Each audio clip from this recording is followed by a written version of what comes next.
Catapult and Commissions family. What's up, team? Welcome back to this week's episode of the Catapult and Commissions podcast. I'm your host, Anthony Garcia. How many of you have ever said selling in the C-suite is hard? How many of you ever thought, I can't crack that barrier to get to the C-suite? Today's guest is an expert in that area. We're going to talk about it. Be sure to listen to the full episode because you are going to want to hear the goods we got today. Chris Chapman is the executive director at Capital Analytics. He's also the founder and a podcast host of an award-winning show, Next Level Minds, been broadcast in over 45 countries, been running for 3 years solid. So this guy definitely knows his stuff. I'm super excited to find out what has made Chris successful in the Next Level Minds podcast. And I know you, my audience, you're excited to find out how Chris excels selling in the C-suite. Chris, welcome to the show. Yeah, Anthony, thank you so much for that powerful introduction. And of course, really appreciate you having me on your show as well. I'm really looking forward to it. Absolutely, man. Glad to have you here. Let's dive into this. So you're specializing. I mean, we have two lanes I want to talk with you about today. I definitely want to talk about Next Level Minds. I want to talk about the mindset. And I know the Catapult to Commissions family loves hearing that. But I also know there is a group of listeners that either is struggling to sell in the C-suite or is aspiring to sell in the C-suite.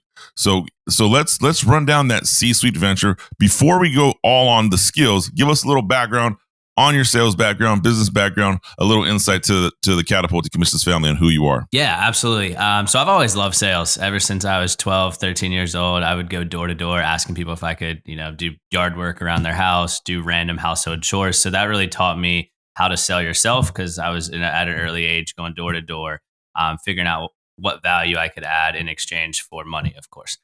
So I learned those lessons at an early age. I grew up, in kind of just a typical middle-class family, roof over the head, food on the table, never had to worry about that, but we never went on any trips. I paid for my first car, paid for most of my college. So there's a lot of stuff there. So I've always had that kind of hustle mentality of, hey, if you actually want to go get something, you got to take ownership and put in the work to do it yourself. And so that's really translated to where I'm at now.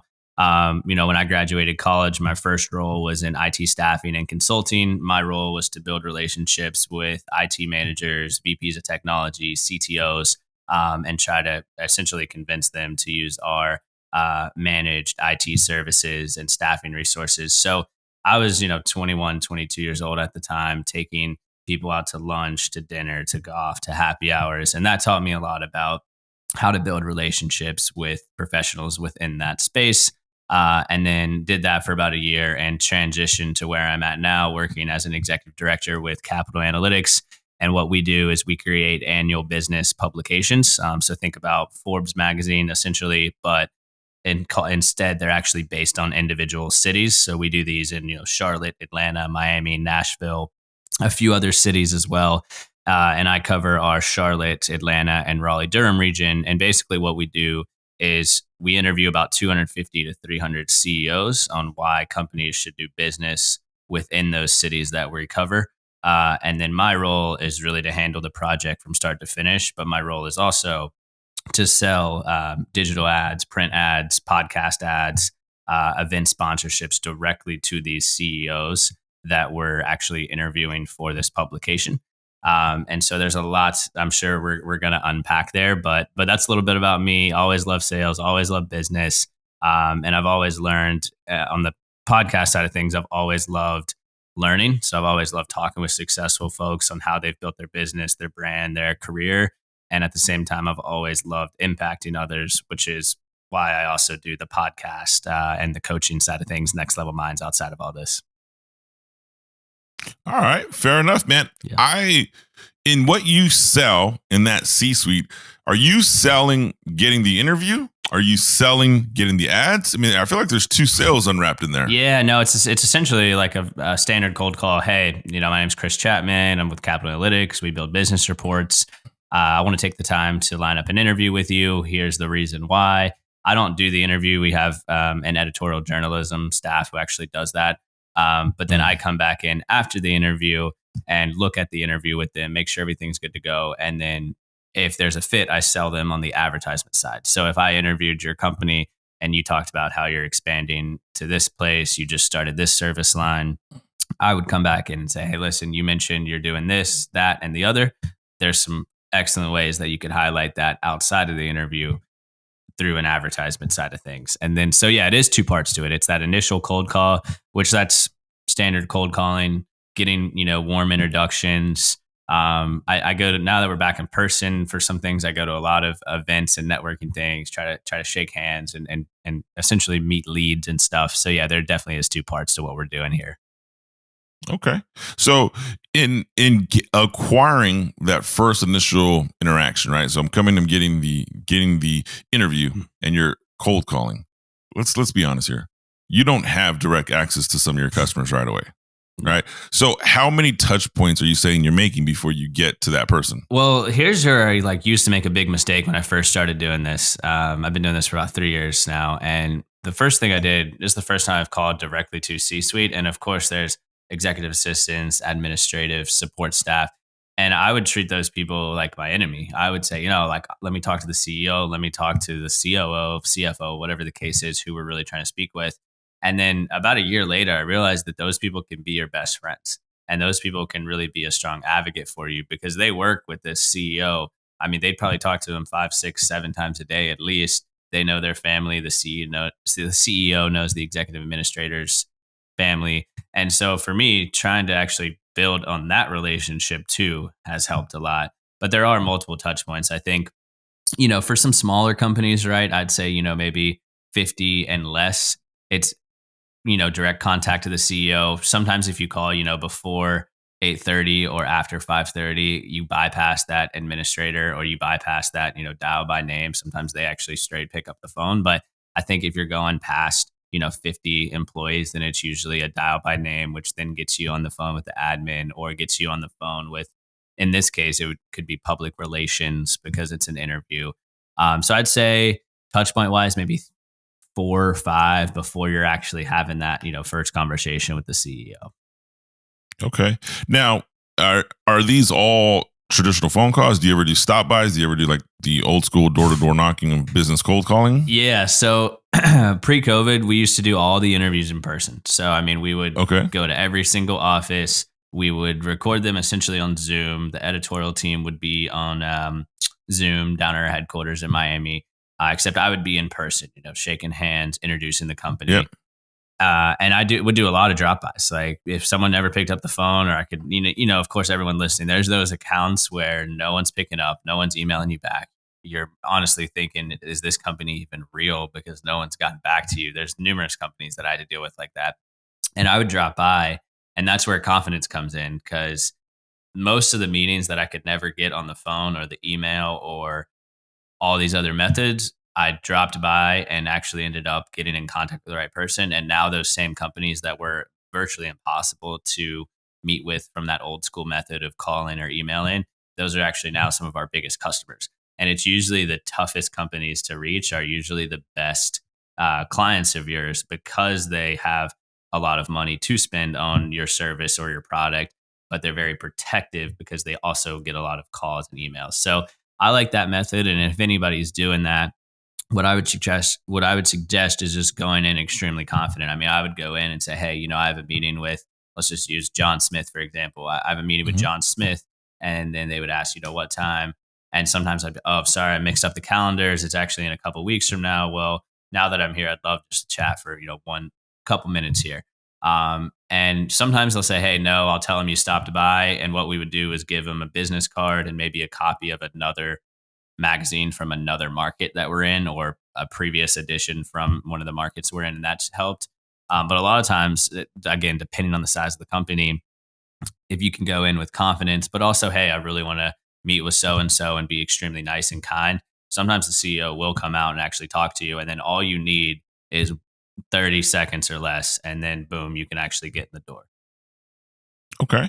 So let's talk about the 30 seconds or less being nice to somebody. It sounds like to me in what you're doing, you have to be incredibly skilled at building that initial relationship, right? I mean, we've all heard it for years, right? Build rapport, build rapport, build rapport.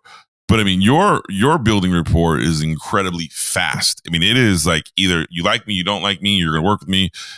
Can you share any insights on that? I'd love to hear your thoughts on how do you excel in this initial relationship, because you're in a unique space where your business and your sales process still is heavily on outbound cold calling, right? Yeah. Which I love. I feel like a dinosaur when I say this because that's how I was raised, right? I get a lot of people on the show that have these massively large 6-7 figure funnels with marketing and pixels and getting all of that. And you're saying like, hey, no, man, I'm going to pick up the phone. I'm going to call you. I'm going to introduce myself. I'm going to do business in a different skill set, right? Because I'm piss some people off.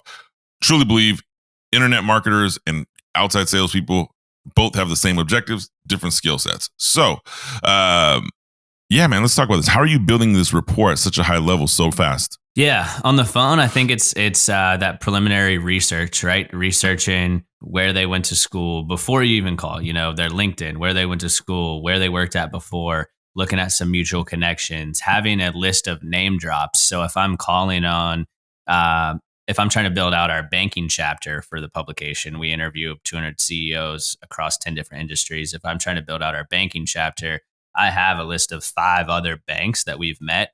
And what you'll notice is if you're calling on multiple sectors, a lot of the folks in banking all hang out with each other. A lot of the folks in healthcare all hang out with each other. For example, I run a podcast and I do coaching on the side. I have a strong network of other podcast hosts and other coaches. I'm in sales. I have a strong network of people who are also in sales.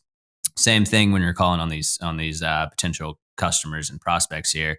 I have that list. So it's picking up the phone and really just that first 10 seconds. Hey, my name's Chris Chapman. Here's why I'm calling, and going right into it. And then and if there's some skepticism, say, oh, we actually just met with name drop. Wanted to also make sure you were included. And then again, that, fear of missing out factor. I always say, just want to make sure that you don't miss out on this opportunity as well. And that really helps a lot. And a lot of people try to build rapport right when the person answers, which that method does work. But for me, I like to get the point across first in 30 seconds. And then after they've realized why the heck I'm calling them, then I'm like, okay, you figured out why I'm calling.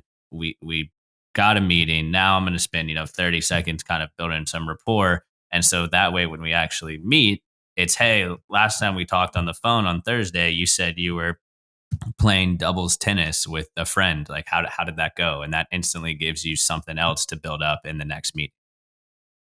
I like where you're going with that. I would argue that the sales rep that tries to build rapport immediately without clearly defining why I'm interacting gets met with resistance. Yep. And the moment resistance comes into the sales process, I think you find yourself, you have a new battle to overcome. Not only are you trying to sell something, now you're just trying to sell this person the fact, hey, I'm human. I'm a normal person. Like, just talk with me. So I've observed and have coached salespeople where they'll send me the recording of their Zoom sales call, and I'm like, you're so focused on trying to build this rapport and be this overly likable person. Well, this person's still like, why in the hell am I even on this call? Yeah. Why in the hell am I even listening to you? So I like what you said there. You get the point, and then you develop that relationship. How are you? I mean, let's just keep it simple.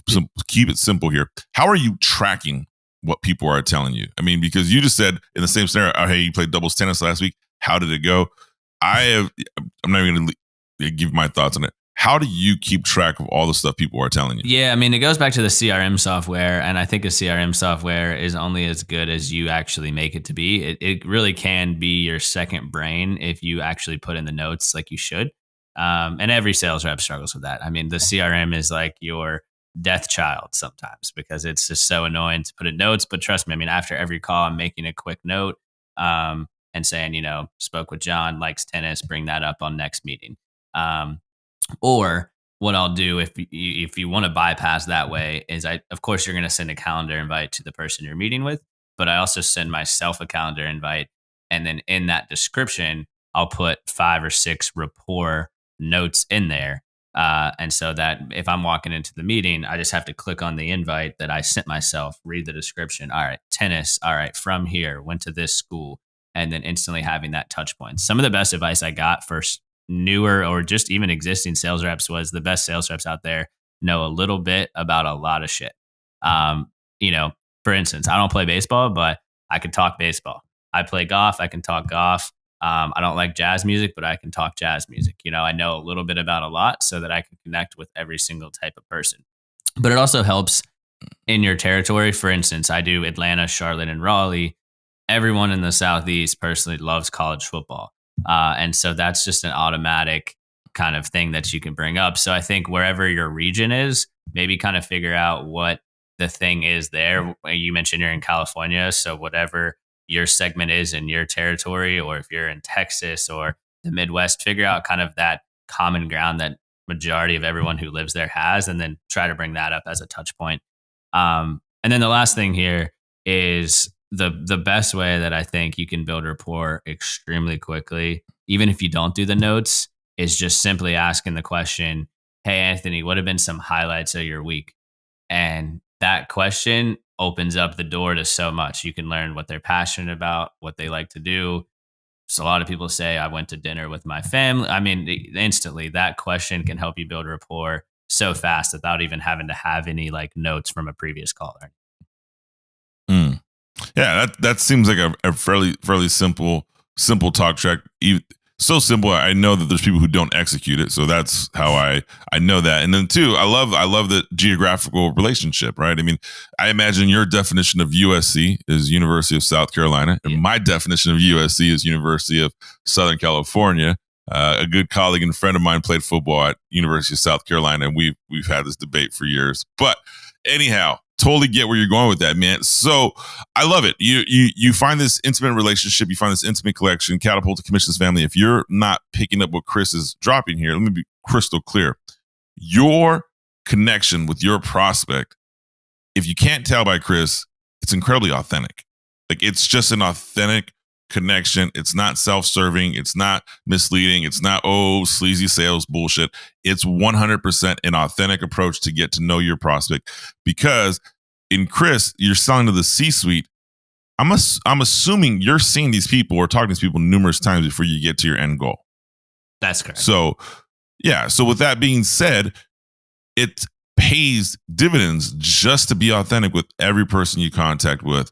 And I had a long career prior to Catapult to Commissions in medical devices. And I would tell people, like, the way I would treat the janitor is the same way I would treat the CEO.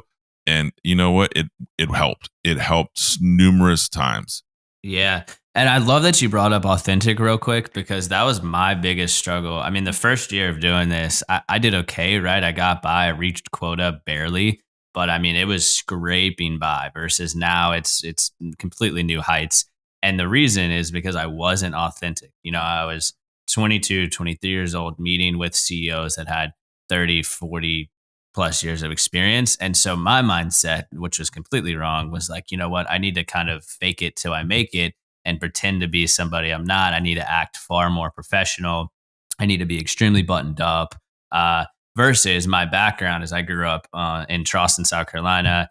I mean, I've been surfing since I was 5 years old. I was in a fraternity in college. I mean, my heart and soul is surfer fraternity, bro, if you peel back all the professionalism. And so I was like, I'm not going to be any of that. I'm going to be this buttoned up corporate guy. And people saw right through that BS, versus now I'm going into meetings. Of course, I'm not unprofessional, but I'm more relaxed. I'm actually being my true self, but putting in some professionalism there. And that's really opened up the door too. And you would be surprised the amount of C-suite executives who still love their drinks on the weekend, who still love going out with their friends, who still love messing around and just like going on a week trip and doing nothing at the beach. It's like, it's not as buttoned up as you would think it sounds. And that took me too long to figure out. You are 100% correct there. I love that assessment, Chris. Just being yourself. You're the best version of yourself. Like, I can't be the best version of someone else, right? You're a podcast host. I'm a podcast host. I can't be Joe Rogan. I can't be Mike Tyson. I can't be Gary Vee. I can only be me, and I can be the authentic version of me. And if people like that, great. And if you don't, I'm okay with it. that same mentality in sales has to translate to you, Catapult to Commissions family. Just be yourself. All right. So we get to the C-suite. Last question here in the C-suite before we pivot here. Is there a different skill set, the sales skill set? So we got all the way to the prospecting, we get to your C-suite. Is there a different skill set? I mean, you mentioned you started in entry level sales. Like, what is the difference from selling to the CEO of a company to like just the average entry level person, or the person who doesn't have all the authority or isn't the bigwig in the organization? I know a lot of B2B sales reps realize once they start calling on C-suite, they struggle. They have these mental blocks. They make these pivots. They change their style. Any thoughts on that? I don't think it's different, man. I think people are people. That's what you got to realize. Sales is building that relationship with a person, whether it's a VP of a 5-person company or a CEO of a 1,000-person company. It's people are people. And the best salespeople out there, you hear this all the time, they know how to find the proper solutions to the problems that they have in place. And everyone likes talking about themselves and their problems, particularly from a business level. So the best salespeople, again, whether you're selling to small or big CEO, it's listening to them and taking the time to say, what are your problems? What are some challenges you're facing? And then actually being able to articulate that value. And another struggle that I overcame was I would, prep, aggressively for big meetings. When 5,000-person company CEO, I would over prep first. And then I would go into a meeting with a 50-person CEO and say, you know what, like they're a 50-person company. I maybe just prep for a couple minutes and hope for the best. No, whether you're meeting with a 50-person or a 5,000, you need to still put the same amount of prep work in, because that just shows a abundance of respect on your end of putting in that work. And I also think another thing that helps with C-suite, and again, don't fake it till you make it. But I think when it comes to the way you dress, again, don't fake it till you make it and dress as someone that's not you. But I do think if you want to be taken seriously, you need to dress like somebody that should be taken seriously. And you don't have to buy, a custom Tom Ford suit, but go to Men's Warehouse and make sure you get a tailored suit with a good fitting shirt. Make sure your shoes are good to go. I mean, you can actually look the part for a significant lower cost than all these custom Tom Ford stuff, because your dress, the way you look, your appearance represents, whether you like it or not, people are judgmental. And that, first 2-second interaction of looking at you, seeing what you're wearing, how your clothes are fitting, people will, unfortunately, that's just human nature. People will judge you off that. And so you want to make sure that, again, if you want to be taken seriously, you got to dress like somebody who should be taken seriously. But roundabout answer, everyone's the same. People are people. It's just building that relationship, making sure to prep, and then being able to really articulate how your solution solves their problem. And the last thing I'll add is my question that I always end every sales pitch on is, on a scale of 1 to 10, 10 being you love this, I'll send an agreement right now, or 1 being I'm going to close the computer and never talk to you again. Where do you fall on that scale? And that question has just opened up so many doors, because everyone says like a 5 or 6. And then you're kind of like, well, how could we get you to a 10? And that one question answers so many things for you. Oh, the budget. Oh, I need to get approval from marketing. Oh, actually, we're going to do this in Q3. So 1 to 10, where do you lie? If it's not a 10, how can we get you to a 10? I love that, Chris. You're asking for instant feedback. A couple things to peel back there. I love, dress to be taken seriously. I always tell myself, dress like my prospect is, dress like my customer is. Like I want to sit how they're looking. And then as you go and you ask for that feedback, I mean, I could unpack a whole nother 30-minute show in that question solely by itself. But what Chris is doing, he's asking for, he's welcoming the objection. And if you are the salesperson that's not welcoming the objection, you ask for your order, you close the business, and then you get objections at the end, you still can salvage your sale. But by Chris's method of saying, hey, a scale of 1 to 10, like it's just a roundabout way of getting your prospect to give you instant feedback, good or bad. I want to hear it because I know what direction to push in. Oh man, I love that. That's a valuable nugget, Catapult to Commissions family. If you try that on your next sales call, man, shoot me a DM. Let me know what your thoughts are on that. Let me know how it works. Reach out to Chris. Tell him, hey, I heard you on the Catapult to Commissions podcast. I tried it. This is what happened. Because I think that is a valuable nugget for you to take. So speaking of valuable nuggets, let's have a few minutes here left. Chris, you've been running a podcast, Next Level Minds podcast, top ranked business podcast, been listened to in over 45 countries, man. That's a massive reach. So one, congratulations to that. I know as a podcast host, it takes a lot to get a show running, but what I'm most impressed is it takes a lot to get a show running consistently. I've had numerous people that have launched podcasts, reached out for me to be a guest on their podcast. And I'm always open to support Podcast Swap and help the community. But then I see people's shows disappear after 10, 20, 30 episodes, 3 months. And it's just like, man, this is the art of podcasting is a long ball game. So congratulations on that. Let's talk a little bit. So what is the Next Level Minds podcast? Who are you talking to there? If my audience goes and listens to it, what are they going to hear? Yeah. No, appreciate you bringing it up and everything. And for anyone that has a podcast or starting one, man, consistency is the name of the game.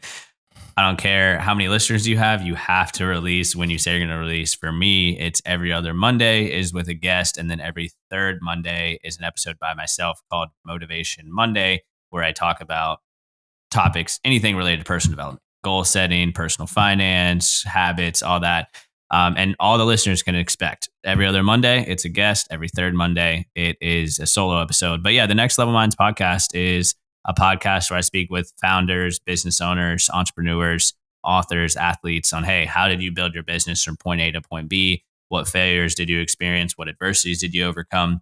And the reason being is because I think younger individuals, let's just call it 35 and below, I think you look at successful folks, and I still do this, and no one really broadcast, how they got to where they are now. Everyone just broadcast their end destination, but no one really broadcasts, what it really took to get there. So on the Next Level Minds podcast, I'm walking through with these founders, what were you, a lot of my listeners are 25, 30 years old. What were you doing at 25? What habits did you have in place? What failures did you experience?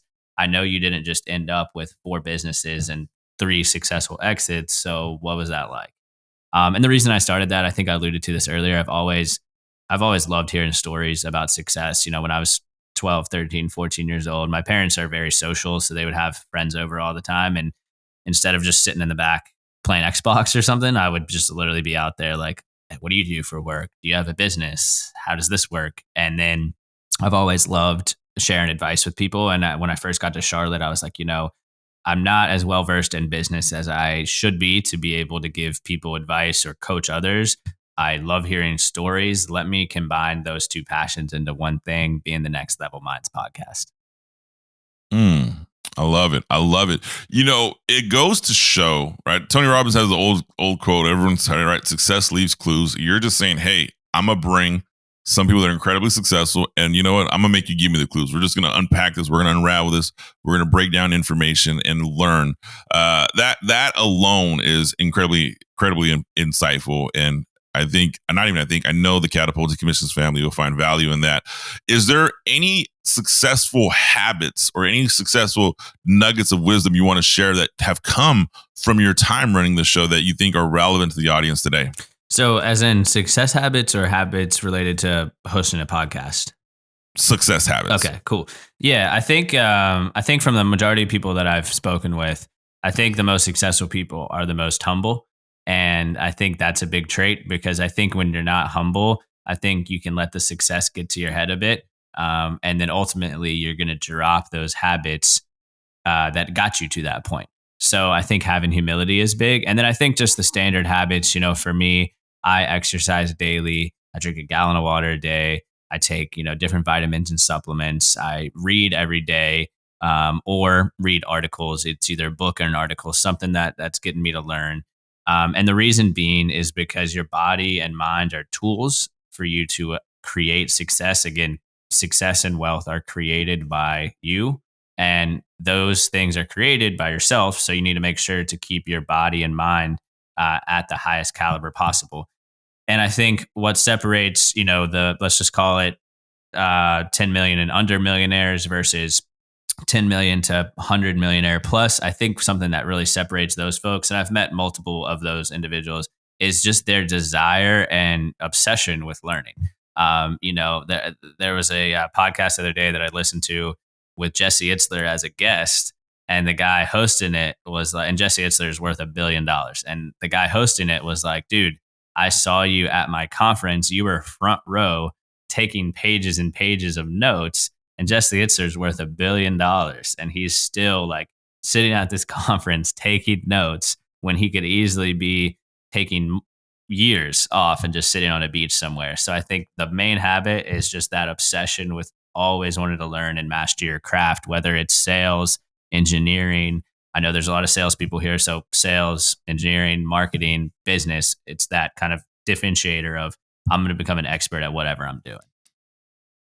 Man, I love where you're going with that, because the truth be told, as we get more successful, and what you just said resonates. Small fun story. I have a good colleague of mine who is a real estate professional, right? Newer real estate professional, made a transition, but she got into a real estate brokerage firm where the most successful agents weren't willing to help or willing to spend time. And I would ask her, like, how much time are you spending, like going to their offices, calling them, sitting down, like willing to learn?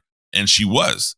And she just wasn't in the relationship. So, we had a heart to heart. She ended up finding another brokerage firm where she moved places, found people that were significantly more successful. And she was, oh my goodness, everybody here is always learning, always wanting to help. And it goes to what you just said. I don't know Jesse personally, but I know some incredibly successful, wealthy, millionaire and billionaire people, and they're the most humble people, but they are the most, like, they are students, like lifelong students. And that is definitely a next level habit. So I appreciate you sharing that.